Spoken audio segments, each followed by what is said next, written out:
महोदय, आयुष मंत्रालयानं 9 ऑक्टोबर 2017ला जेव्हा शासनाला पत्र लिहून कळवलं की आपण परिचर्या संचालनालय करावं, तेव्हापासून सभापती महोदय या विषयासाठी मी पाठपुरावा करतोय. आणि माझाच प्रश्न गेल्या 10 जुलै 2025च्या अधिवेशनामध्ये सभापती महोदय लागलेला होता आणि त्या अनुषंगानं या बाबतीमध्ये हे संचालनालय व्हावं यासाठी मी सातत्यानं पाठपुरावा करतोय सभापती महोदय. कारण आता कोरोना काळामध्ये आपण पाहिले की या परिचर्यांची सेवा ज्या पद्धतीनं अधोरेखित झाली आणि आपल्याला बाहेरील राज्यातून, शेजारच्या केरळ राज्यातून ह्या नर्सेस त्या ठिकाणी मागवाव्या लागलेल्या होत्या सभापती महोदय.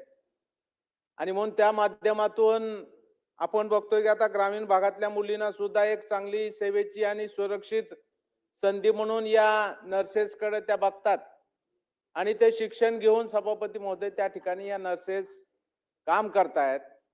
आणि मग आता जी संख्या मंत्री महोदयांनी सांगितली 12,001 ती जवळपास आपल्या अधीनस्थ म्हणजे आपल्या आरोग्य विभागाच्या, पण ही जी संख्या अजून मोठी आहे मंत्री महोदय.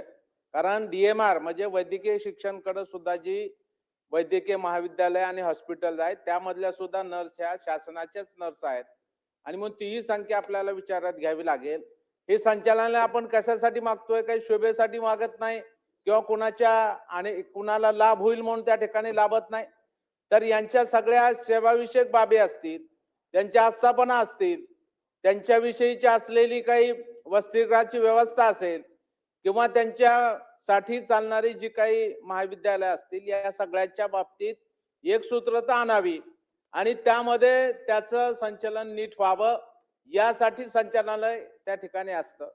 जवळपास आपली सगळीच राज्याची प्रमुख सगळ्या विषयाची म्हणजे शिक्षण असेल, वैद्यकीय शिक्षण असेल, आरोग्य विभाग असेल, कृषी असेल, या सगळ्याची संचालनालय जवळपास आपल्या पुण्याच्या ठिकाणी आहेत. कारण ते एक मध्यवर्ती ठिकाण म्हणून आपण त्याच्याकडे पाहतोय. आणि म्हणून हे संचालनालय 17 पासून 17ला करावा असं आयुष मंत्रालयाने सांगितलं असताना सुद्धा याबाबत माझ्या या प्रश्नावर बैठक सुद्धा वैद्यकीय शिक्षण मंत्री गिरीश महाजन साहेब असताना झालेली होती. आपण ते काढून पासा मंत्री महोदय. आणि त्यावेळेस सुद्धा ठरलं की याच्यामध्ये आपण पुढे जाऊया. परंतु 17 पासून आता 26 येतंय, पण गाडी अजून पुढे सरकत नाही. मंत्री महोदय, आपण या खात्याचा कारभार घेतल्यापासून अनेक नवीन बदल आपण करताय. जनसामान्यापर्यंत या आरोग्य सुविधा पोहोचल्या पाहिजेत, जनसामान्याला तो आरोग्याचा लाभ झाला पाहिजे यासाठी जी आपली कळवळ आहे आणि तळमळ आहे ही आम्ही सातत्याने रोज पाहतोय.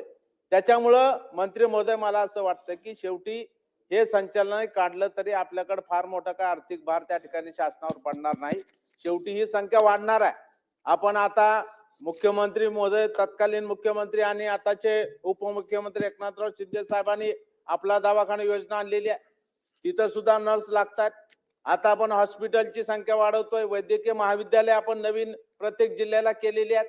त्यामुळे ही संख्या वाढणारच आहे. त्यामुळे ही सगळी संख्या वाढणारी संख्या सुद्धा आपल्याला विचारात घेऊन हे संचालनालय होणं गरजेचं आहे. त्यामुळं सभापती महोदय, आता जरी मंत्री महोदयांनी या ठिकाणी उत्तर दिलेलं असलं की बैठक घेऊ, पण मला असं वाटतं की आता मी तर ह्याचा पाठपुरावा करतोय आणि माझी भूमिका ही असते की एखादं काम हातात घेतलं तर ते तडीच नेलं पाहिजे. आणि म्हणून सभापती महोदय की निश्चितपणाने हे संचालनालय व्हावं या दृष्टिकोनातून जरी बैठक घेत आपण सांगितली असली तर मला वाटतं सभापती महोदय आपल्या दालनामध्ये या, कारण ह्याला 3 विभाग कनेक्टेड आहेत.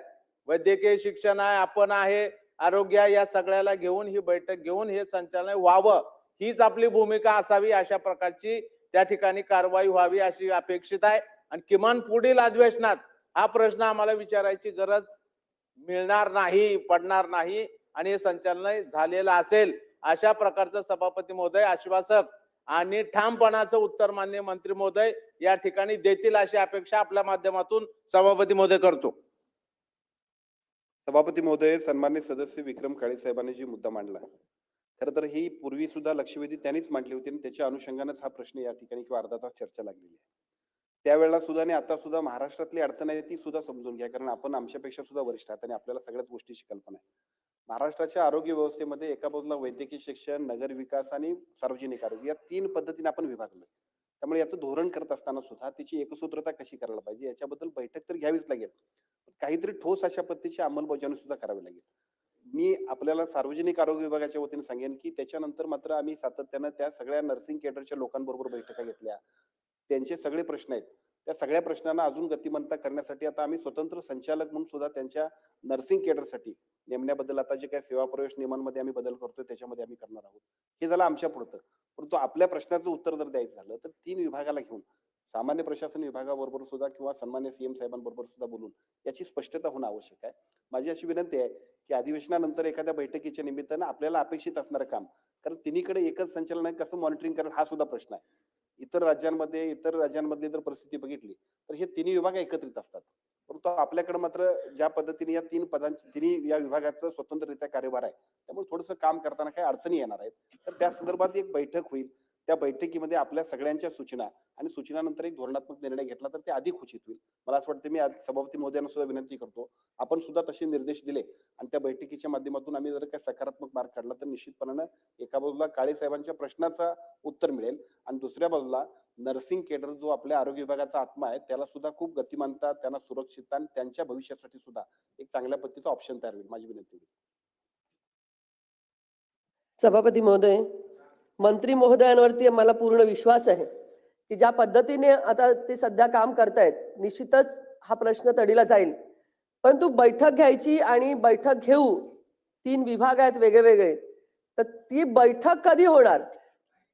कारण 2017 पासून आमचे बंधू काळे हे करतायत, 2024ला त्याचा आदेश काढलाय शासनाच्या माध्यमातनं. परंतु प्रश्न असा असतो की सभागृहात आम्ही आले की बैठक घेऊ, बैठक होईल आणि बैठक करणार आणि मग पुढच्या अधिवेशनाला परत काळे आणि आम्ही असाच उभं राहून हा प्रश्न समोर येऊ नये यासाठी माझी आपल्याला विनंती आहे की आपल्या माध्यमातनं आपण ही बैठक तिन्ही विभागाला एकत्रित करून आपल्या दालनात घ्यावी आणि ती आता तर निवडणुकांना सामोरं जायचंय. निवडणुका झाल्याशिवाय तर का आपण करणार नाही, त्याच्यानंतर विसर पडू नये. त्यामुळे आपल्या पीएन आणि आमच्या पीएन पण सांगून ठेवतो की त्याचा फॉलोअप व्हावा आणि आणि आपण ही बैठक लावावी आणि निश्चित मंत्री महोदयांचं कार्याच्या माध्यमातून आम्हाला काही शंका नाही की ती निश्चितच होईल. परंतु मंत्री महोदय आपणही याचा फॉलोअप घेऊन ही बैठक घ्यावी अशी मी आपल्याला या सभागृहाच्या माध्यमातून सांगत आहे. धन्यवाद. प्रश्नातून उद्भवलेल्या या अर्धा तास चर्चेच्या अनुषंगानं जी काही आपण सन्माननीय सदस्यांनी भावना व्यक्त केल्या, मंत्री महोदयांनी बी सांगितलं त्याप्रमाणे 3 विभाग आणि सामान्य प्रशासन याची एकत्रितरित्या बैठक माझ्या दालनामध्ये घेऊन या प्रश्नामध्ये निश्चित स्वरूपामध्ये कारवाई करण्याच्या संदर्भामध्ये योग्य ती उचित कारवाई केली जाईल. अर्धा तास चर्चा सत्यजित